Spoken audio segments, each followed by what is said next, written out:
باب الصداقی و جواز کونہ تعلیم قرآن و خاتم حدید وغیر ذلک من قلیل و کثیر واستحباب کونہ 500 درہم لمن لا یجحف بہ۔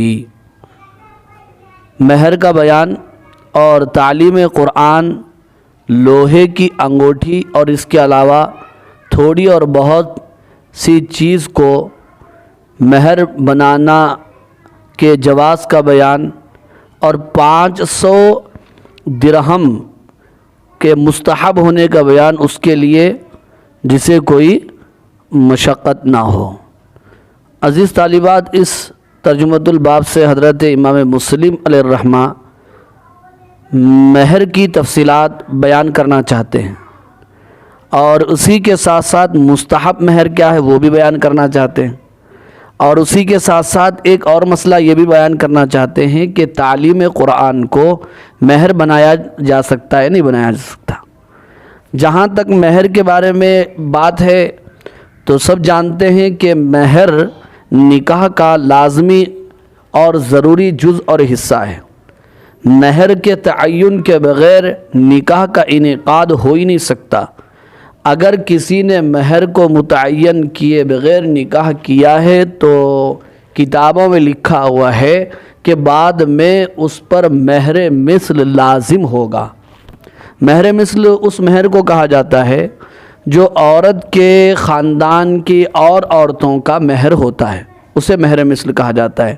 جیسے عورت ہے تو اس کے خالوں کا مہر یا اس کی بہنوں کا مہر یا پھر اس کی پھوپھیوں کا مہر جو ہوتا ہے اس کا مہر مہر مثل کہلاتا ہے۔ اور یہ اس صورت میں ہے مہر مثل کا وجوب جبکہ مہر کا تعین نہ ہوا ہو، اور اگر مہر متعین ہو گیا ہے تو متعینہ مہر ہی دینا پڑے گا۔ یہ الگ بات ہے کہ مہر کے متعین ہونے کے بعد بیوی اپنی مرضی اور اپنی خوشی سے بغیر کسی دباؤ کے مہر معاف کر رہی ہے یا کم کر رہی ہے تو کوئی بات نہیں ہے، اس لیے کہ میاں بیوی راضی تو کیا کریں گا قاضی، اس میں کوئی بات نہیں۔ لیکن مہر تو متعین کرنا ضروری ہے، اس کے بعد عورت معاف کر دے وہ بات جو ہے دوسری ہے۔ مہر کی مقدار کتنی ہے، اس سلسلے میں ائمہ کے درمیان علماء کرام کے مابین اختلاف ہے۔ اختلاف یہ ہے کہ حضرت امام شافعی اور حضرت امام احمد اور بعض ائمہ رحمہم اللہ کے نزدیک مہر کی کوئی مقدار متعین نہیں ہے، کوئی مقدار متعین نہیں ہے، جتنی چاہے اتنا مہر دے سکتے ہیں، کم سے کم بھی زیادہ سے زیادہ بھی۔ البتہ وہ یہ کہتے ہیں کہ مہر مال ہونا چاہیے، مہر ثمن ہونا چاہیے، مہر قیمت ہونا چاہیے۔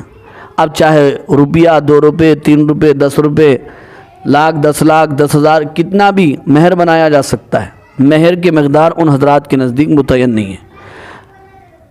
حضرت امام مالک علیہ الرحمہ کے نزدیک مہر کی کم سے کم مقدار 1/4 دینار ہے یا 3 درہم ہیں، اور حضرت امام اعظم ابو حنیفہ رحمۃ اللہ علیہ کے نزدیک مہر کی کم سے کم مقدار 10 درہم ہیں، 10 درہم، اس سے کم مہر نہیں ہو سکتا۔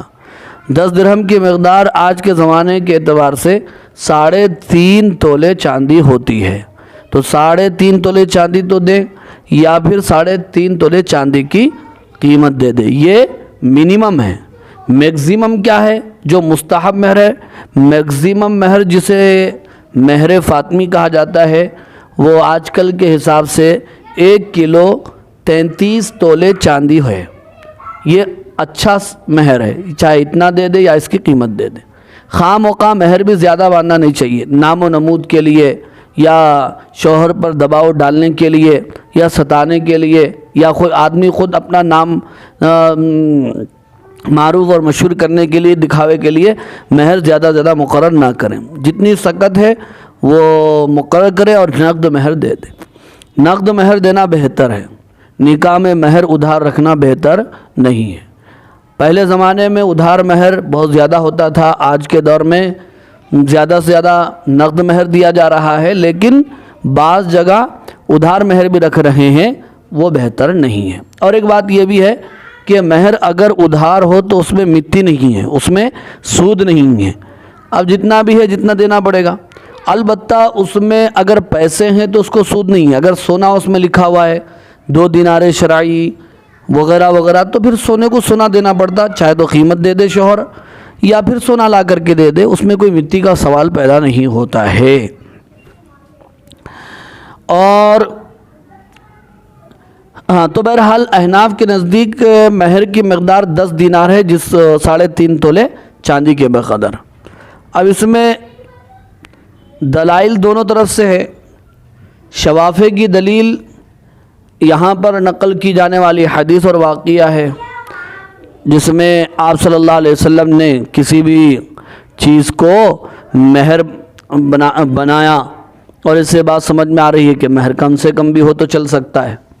لیکن احناف کے پاس جو دلائل ہیں وہ بھی احادیث کے قبیل ہی سے ہیں اور قرآن مجید کی بعض آیات کی تفسیر سے بھی ہیں۔ تو بہرحال احناف کے پاس وہ حدیث بھی ہے جس میں کہا گیا کہ 10 درہم سے کم مہر نہیں ہو سکتا ہے، بعض حدیثوں میں ایسا بھی ہے 10 درہم سے مہر کم نہیں ہو سکتا ہے۔ اب یہاں پر جو تیسرا مسئلہ ہے تعلیم قرآن کو مہر بنانے کا، کیا تعلیم قرآن کو مہر بنایا جا سکتا ہے یا مہر نہیں بنایا جا سکتا؟ تعلیم قرآن کو مہر بنانا کا مطلب کیا ہے، اس واقعے کو آپ سنیں گے تو بات آپ کو سمجھ میں آئے گی، اس کے بعد آپ کو اس کی تفصیل بھی سمجھ میں آئے گی۔ اس سے پہلے بات صاف طور پر سمجھ میں نہیں آ سکتی۔ تو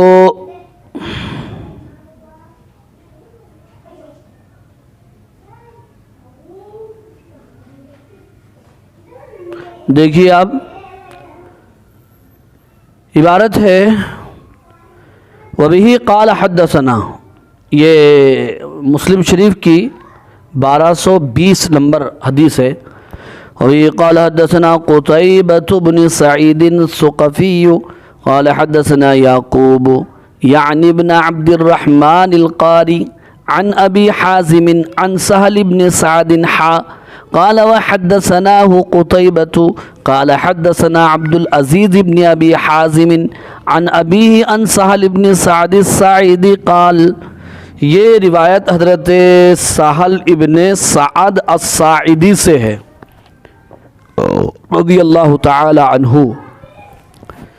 قال، وہ فرماتے ہیں جاءت امرأۃ الی رسول اللہ صلی اللہ علیہ وسلم، ایک عورت آپ صلی اللہ علیہ وسلم کے پاس آئیں، فقالت، اس نے کہا، یا رسول اللہ، اے اللہ کے رسول، جئت اہب لک نفسی، میں اس لیے آئی ہوں تاکہ اپنے آپ کو آپ کے لیے ہبہ کر دوں۔ ہبہ یعنی اپنے آپ کو حوالے کر دینا بغیر کسی معاوضے کے، بغیر مہر کے، ہبہ اسی کو کہتے ہیں۔ تو وہ عورت آ کر کے کہنے لگی کہ میں اپنے آپ کو آپ کے لیے ہبہ کرنا چاہتی ہوں۔ یہ آپ صلی اللہ علیہ وسلم کی خصوصیات میں سے ہے۔ عام امتی کے لیے جائز نہیں ہے کہ بغیر مہر متعین کیے ہوئے کوئی بھی عورت اپنے آپ کو ہبہ کر دے تو اس سے نکاح ہو جائے یا اس سے شادی ہو جائے، ایسا ہی بات نہیں۔ یہ آپ صلی اللہ علیہ وسلم کی خصوصیات ہیں کہ اگر آپ چاہیں تو بغیر مہر کے بھی نکاح کر سکتے تھے۔ اسی وجہ سے وہ عورت آئی اور اپنے آپ کو ہبہ کرنے کی بات حضور اکرم صلی اللہ علیہ وسلم سے اس نے کہا۔ فَنَظَرَ إِلَيْهَا رسول اللہ صلی اللہ علیہ وسلم، تو آپ صلی اللہ علیہ وسلم نے اس عورت کو دیکھا۔ فَصَعَّدَ النَّظَرَ فِيهَا، تو آپ نے نگاہ کو اس میں گاڑ دیا۔ گاڑنے کا مطلب ہے کہ اس کو غور سے دیکھا۔ وَصَوَّبَهُ، اور سیدھا کیا، نگاہ سیدھا کی۔ ثُمَّ تَأْتَأَ رسول اللہ صلی اللہ علیہ وسلم رأسہ، پھر آپ صلی اللہ علیہ وسلم نے اپنا سر جھکا لیا۔ اس عورت کو دیکھا، غور سے دیکھا، کچھ غور کیا، پھر اپنی نگاہ کو نیچے کیا، سر جھکا لیا، پھر کچھ سوچنے لگے۔ فلما رأت المرأة، جب عورت نے دیکھا، انہ لم یقضی فیہا شیئا، کہ آپ نے اس کے بارے میں کچھ فیصلہ نہیں فرمایا، جلست، تو وہ بھی بیٹھ گئی، یعنی وہ عورت گئی نہیں اور آپ صلی اللہ علیہ وسلم نے تو بیٹھنے کے لیے نہیں کہا، آئی خود بخود اور ہبا کرنے کی بات کی اور آپ صلی اللہ علیہ وسلم نے جواب نہیں دیا، اپنا سر جھکا لیا، تو وہ جانے کے بجائے وہیں پر بیٹھ گئی۔ فقام رجل من اصحابہ، تو صحابہ میں سے ایک کھڑے ہو گئے، ایک آدمی کھڑے ہو گئے۔ فقالا، وہ کہنے لگے، یا رسول اللہ، اے اللہ کے رسول، ان لم یکن لک بہا حاجہ، اگر آپ کو اس عورت کی ضرورت نہیں ہے، یعنی آپ شادی کرنا یا اس عورت کو اپنی زوجیت میں لانا نہیں چاہتے ہیں، آپ کو ضرورت نہیں ہے، فزوجنیہا، تو آپ میرا نکاح اس عورت سے کر دیجیے، میرا نکاح اس عورت سے کر دیجیے۔ فقالا، تو حضور نے فرمایا، فہل عندک من شیء، کیا تمہارے پاس کچھ مال ہے، یعنی مہر دینے کے لیے تمہارے پاس کچھ مال ہے؟ فقال لا واللہ یا رسول اللہ، تو اس آدمی نے کہا، نہیں اللہ کی قسم اے اللہ کے رسول، میرے پاس کچھ نہیں ہے۔ فقال اذهب الى اہلک، تو آپ نے فرمایا اپنے گھر جا، فانظر، پھر دیکھ گھر میں، هل تجد شیئا، کہ گھر میں تو کچھ پالے، گھر میں جا کے دیکھ، کچھ تو بھی مل گیا تو ٹھیک ہے۔ فذهب، وہ آدمی گیا، ثم رجع، پھر واپس آیا، فقالا، پھر کہنے لگا، لا واللہ ما وجدت شیئا، اللہ کی قسم میں نے گھر میں کچھ نہیں پایا۔ فقال رسول اللہ صلی اللہ علیہ وسلم، تو آپ صلی اللہ علیہ وسلم نے فرمایا، انظر ولو خاتما من حدید، دیکھ لے اگرچہ کہ لوہے کی انگوٹھی کیوں نہ، لوہے کی ایک انگوٹھی بھی رہے تو دیکھ لالے مہر بنا دیں گے، تیرا نکاح کر دیں گے۔ فذهب، پھر گیا، ثم رجع، پھر آیا، فقال لا واللہ یا رسول اللہ، پھر کہنے لگا قسم خدا کی اللہ کے رسول کچھ نہیں ہے، ولا خاتم من حدید، لوہے کی ایک انگوٹھی بھی نہیں ہے، ولیکن ھذا ازاری، لیکن یہ میرا پیجامہ ہے۔ اللہ اللہ، اس زمانے میں غربت کتنی تھی، صحابہ کی سادگی کتنی تھی، لباس ان کے پاس کچھ نہیں تھا، اس بیچارے کے پاس ازار، تہبند، نیچے کی جسے لنگی، پیجامہ لنگی جسے کہتے ہیں، وہ جسم پر بھی اس کے بدن پر بھی کوئی کپڑے نہیں تھے، اس نے بس یہ سوائے چادر کے، تہبند کے میرے پاس کچھ نہیں ہے۔ قالا سہل ما لہو، قال سہل ما لہو رداء فلہا نصفہ، تو حضرت سہل کہنے لگے جو ان کے پاس چادر ہے، فلہا نصف ہو، تو اس عورت کے لیے اس کا آدھا حصہ ہے، یعنی حضرت سہل نے، یعنی اس آدمی نے یہ کہا، حضرت سہل جو اس حدیث کے راوی ہیں وہ کہتے ہیں کہ اس آدمی کے پاس جو چادر تھی، فلہا نصف ہو، تو وہ اس عورت کے لیے اس کا نصف دینا چاہتے تھے، آدھا۔ فقال رسول اللہ صلی اللہ علیہ وسلم، ما تصنع بازارک، یہ تمہارے اس تہبند کو لے کر کیا کرے گی بیچاری، یہ تہبند کو، یہ ازار کو لے کر یہ بیچاری کیا کرے گی؟ ان لبستہ لم یکن علیہا منہ شیء، اگر تم اسے پہنے رہو گے تو اس کے پاس کچھ بھی نہیں رہے گا عورت کے پاس، وَإِن لَبِسَتْهُ، اور اگر عورت یہ لے لے، عورت پہن لے، لم یکن علیک منہ شیء، تو تمہارے پاس کچھ نہیں رہے گا۔ فجلس الرجل، وہ بیچارہ آدمی بیٹھ گیا، مسئلہ کچھ بھی حل نہیں ہوا، گھر کی جگہ پھر آیا، پھر واپس گیا، پھر ادھر ادھر دیکھا، کچھ بھی نہیں ملا، لاسٹ میں جو بدن کے کپڑے تھے وہ بھی دینے کی بات آئی، حضور نے فرمایا ایسے کیسے ہو سکتا ہے؟ اب وہ بیچارہ بیٹھ گیا، حتی اذا طال مجلسہ، یہاں تک کہ مجلس لمبی ہو گئی، یعنی بہت دیر تک وہ بیچارہ بیٹھا رہا۔ قام، پھر اس کے بعد وہ کھڑا ہو گیا، فرآہ رسول اللہ صلی اللہ علیہ وسلم مولیا، تو حضور اکرم صلی اللہ علیہ وسلم نے دیکھا مولیا، اس کو واپس جاتے ہوئے، فامر بہ، تو آپ نے حکم دیا اس کے بارے میں، فدعیا، تو اسے بلایا گیا، فلما جاء، پھر جب وہ آدمی آیا، قال، حضور نے فرمایا، ماذا معک من القرآن، تمہارے ساتھ کتنا قرآن ہے، یعنی تم کو قرآن کتنا یاد ہے، کتنا قرآن تم پڑھتے ہو؟ دیکھ کر ہو یا مزبانی دیکھ کرنے کی بات سوال ہی پیدا نہیں ہوتا تھا. خود صحابہ کو قرآن تو مزبانی یاد کرنا پڑتا تھا, ایسی کتابیں کہاں سے ہوتی تھی؟ تو حضور نے یہ پوچھا کہ تمہیں قرآن کتنا یاد ہے؟ قال, اس آدمی نے کہا معی سورۃ کذا و سورۃ کذا. اس نے کہا میرے ساتھ اتنی اتنی صورتیں ہیں, یعنی مجھے اتنی اتنی صورتیں یاد ہیں. عددہا, اس نے چند صورتوں کو گنایا. فقال, تو حضور نے فرمایا تقرؤہن عن ظہر قلبک, تم ان صورتوں کو اپنے دل سے پڑھ سکتے ہو, یعنی مزبانی پڑھ سکتے ہو؟ قال, تو اس آدمی نے کہا نعم, ہاں. قال اذهب, جا, قد ملکتہا بما معک من القرآن, کہ میں نے تجھ کو مالک بنا دیا گیا اس عورت کا تیرے ساتھ قرآن کے بدلے میں. یعنی کہنے کا مطلب یہ تھا حضور اکرم صلی اللہ علیہ وسلم کہ تم کو جو قرآن یاد ہے وہ قرآن تم اس عورت کو یاد دلاؤ. یہ تعلیم قرآن جو تم عورت کو دے رہے ہو اس کی کوئی فیس نہیں, اس کی فیس یہی ہے تمہارا مہر بن گیا. اس کو حضور اکرم صلی اللہ علیہ وسلم نے مہر بنا دیا. اس سے ایک بات تو یہ بات معلوم ہو گئی کہ تعلیم قرآن پر اجرت لی جا سکتی ہے, تعلیم قرآن پر تنخواہ لی جا سکتی ہے, تعلیم قرآن پر پیسے لیے جا سکتے ہیں.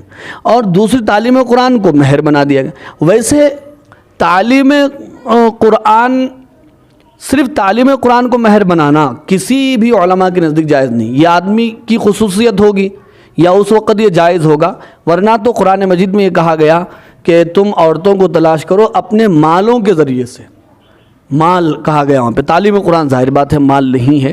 اس لیے کوئی اگر یہ کہے کوئی عالم کوئی حافظ کہ بھئی حدیث میں ہے, چلو ٹھیک ہے میں حافظ صاحب ہوں, چند صورتیں میں پڑھا دوں گا, میں عالم صاحب ہوں, مفتی ہوں, اور بچی کو مفتی بنا دوں گا, عالم بنا دوں گا, تو اس سے مہر ہو نہیں سکتا. ایسا نہیں ہو سکتا, پیسے دینا پڑے گا. کیونکہ حدیث میں قرآن کی آیت ہے وابتغوا باموالکم, اپنے مالوں کے ذریعے سے تم تلاش کیا کرو. ھذا حدیث ابن ابی حازم وحدیث یعقوب یقاربہ فی اللفظ. یہ ابن ابی حازم کی حدیث ہے اور حضرت یعقوب کی حدیث, ان کے الفاظ بھی قریب قریب انہی الفاظ کے ہیں. اب آپ دیکھیے اس کے بعد مختلف سندیں اور مختلف حدیثیں حضرت امام مسلم علیہ الرحمٰن نے آگے نقل فرمائی ہیں. واقعہ وہی ہے لیکن سندیں مختلف تھی, کچھ الفاظ کا فرق تھا, اس لیے حضرت امام مسلم علیہ الرحمٰن نے اپنی عادت اور خصوصیت کے مطابق آگے نقل فرمایا ہے. قال حدثناه خلف بن هشام قال حدثنا حماد بن زيد قال وحدثنيه زهير بن حرب قال حدثنا سفيان بن عيينة قال وحدثنا إسحاق بن إبراهيم عن الدراوردي قال وحدثنا أبو بكر أبي شيبة قال حدثنا حسين بن علي عن زائدة كلهم عن أبي حازم عن سهل بن سعد بهذا الحديث يزيد بعضهم على بعض غير أن في حديث زائدة قال انطلق فقد زوجتكها فعلمها من القرآن. اس میں کچھ الفاظ ایسا آئے ہیں, حضور نے فرمایا تو جا, میں نے تیرا نکاح اس سے کر دیا, تو اسے قرآن کی تعلیم دے. اگلی روایت دیکھیں. وبه قال حدثنا اسحاق بن ابراہیم قال اخبرنا عبد العزيز بن محمد قال حدثني يزيد بن عبد الله بن أسامة بن الهادي قال وحدثني محمد بن أبي عمر المكي واللفظ له قال حدثنا عبد العزيز عن يزيد عن محمد بن إبراهيم عن أبي سلمة بن عبد الرحمن أنه قال سألت عائشة زوج النبي صلى الله عليه وسلم كم كان صداق رسول الله صلى الله عليه وسلم. یہ روایت حضرت ابو سلمہ بن عبد الرحمن سے ہے. وہ فرماتے ہیں میں نے حضرت عائشہ زوج رسول اللہ صلی اللہ علیہ وسلم سے سوال کیا کہ حضور اکرم صلی اللہ علیہ وسلم کا مہر کتنا تھا جو انہوں نے اپنی بیویوں کو دیا تھا, تو آپ صلی اللہ علیہ وسلم کا مہر کتنا تھا؟ قالت, حضرت عائشہ رضی اللہ تعالیٰ عنہ فرماتی ہیں کان صداقہ لازواجہ سنتی عشرۃ اوقیۃ, کہ آپ صلی اللہ علیہ وسلم کا مہر اپنی بیویوں کے لیے 12 اوقیہ چاندی تھی. 12 اوقیہ چاندی, کافی چاندی ہوتی ہے اور اس کی مقدار 500 درہم ہوتے ہیں, اچھی خاصی مقدار ہے. کہتے ہیں کہ وہ نش ان کہ 12 اوقیہ چاندی اور 1 نش یہ بھی ایک مقدار ہے۔ قالت اتدری من نش، تو حضرت عائشہ رضی اللہ تعالیٰ عنہ نے کہا تم جانتی ہو نش کیا ہوتا ہے؟ قال، راوی کہتے ہیں قلت، میں نے کہا لا، تم جانتے ہو نش کیا ہوتا ہے؟ راوی کہتے ہیں میں نے کہا نہیں جانتا ہوں۔ قالت، حضرت عائشہ رضی اللہ تعالیٰ عنہ نے کہا نصف اوقیہ، آدھا اوقیہ ہوتا ہے، فتلک 500 درہم، تو یہ 500 درہم ہے مکمل ملا کر۔ فہذا صداق رسول اللہ صلی اللہ علیہ وسلم لازواجہ، تو حضور اکرم صلی اللہ علیہ وسلم کا مہر یہ تھا اپنی بیویوں کے لیے۔ ہاں 500 درہم چاندی کتنی کافی مقدار ہوتی ہے اس کی۔ شریعت کا نام لینے والے، قرآن و حدیث کا نام لینے والے، دین پر چلنے کے دعوے دار، ان سب کو یہ حدیثیں یاد نہیں آتی۔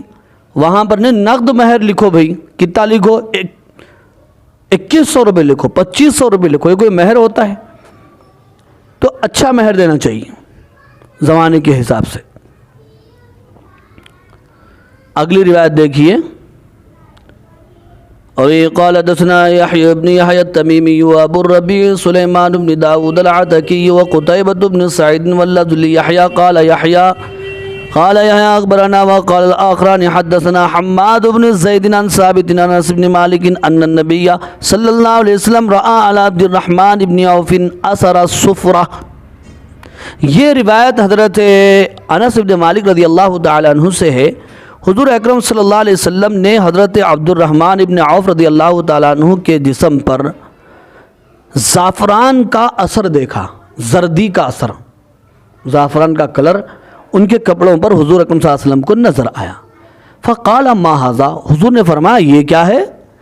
قال، انہوں نے فرمایا یا رسول اللہ، اے اللہ کے رسول، انی تزوجت امرأۃ علی وزن نواۃ من ذہب، اے اللہ کے رسول میں نے ایک عورت سے نکاح کیا ہے سونے کی ایک گٹلی کے وزن کے برابر۔ ہاں سونے کی گٹلی کا وزن، اچھا مہر انہوں نے باندھا تھا تو اس کا انہوں نے ذکر کیا۔ فقال تبارک اللہ لک اولم ولو بشاتن، تو حضرت صلی اللہ علیہ وسلم نے فرمایا اللہ تمہیں برکت دے، ولیمہ کرو اگرچہ ایک بکری ہی سے ہو، ولیمہ کرنا سنت ہے، لیکن ولیمے میں شان و شوکت، ریا و نمود، کر و فر اور آج کل کی واہیات، خرافات، رسمیں، بدعتیں اور فضولیات نہیں ہونا چاہیے۔ اگلی روایت دیکھیں، وہی قال حدثنا محمد بن عبید الغبری قال حدثنا ابو عانا عن قتادہ عن انس بن مالک ان عبد الرحمن بن عوف تزوج على عهد رسول الله صلی اللہ علیہ وسلم على وزن نواة من ذهب فقال له رسول اللہ صلی اللہ علیہ وسلم اولم ولو بشاة، یہ بالکل پہلی والی حدیث ہے اور ترجمہ بالکل وہی ہے۔ وہی قال حدثنا اسحاق بن ابراہیم قال اخبرنا وکیع قال حدثنا شعبۃ عن قتادہ وحمید عن انس ان عبد الرحمن بن عوف تزوج امرأة على وزن نواة من ذهب وأن النبي صلى الله عليه وسلم قال له أولم ولو بشاة۔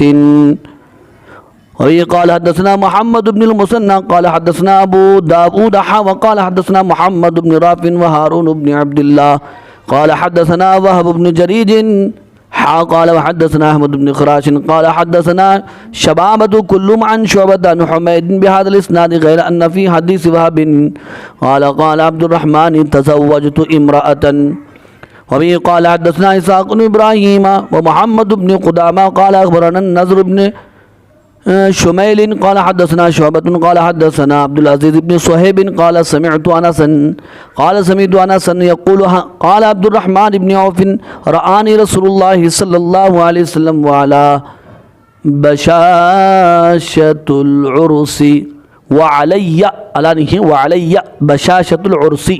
حضرت عبد الرحمن بن عوف کہتے ہیں کہ حضرت صلی اللہ علیہ وسلم نے مجھے دیکھا اس حال میں کہ مجھ پر شادی کی بشاشت تھی۔